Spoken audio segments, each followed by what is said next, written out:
Stephen, just sort of more generally, one of the most common criticisms of Freeports is that they'll, rather than generating new activity, they'll simply encourage existing businesses to relocate from other parts of the country. So we've got the effect is economic displacement rather than new activity. What's your view on that? And is it something that's been taken into account by Freeport boards when deciding who should get space in, say, a tax site?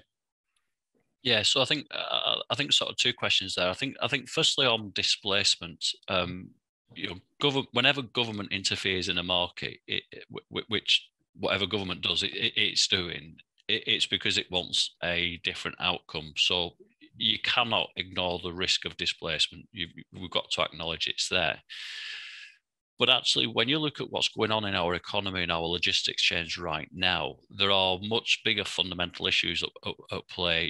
The impact of Brexit itself changes the way supply chains work. The impacts of the pandemic change the way supply chains work. I mean, for somebody like me who's been in the sector for decades, who would ever thought that supply chains will be on the news on a daily basis? But they are. So the factors that are driving supply chain are far bigger. And actually, if we get this right as a collective and as a country, actually, this is about attracting new activity to the UK. So perhaps processing work that may have taken place elsewhere in the EU will be brought back into the UK, and therefore creating net new jobs.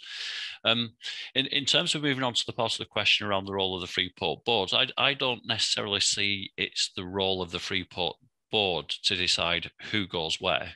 That's ultimately a commercial matter between the landlord and the potential tenant.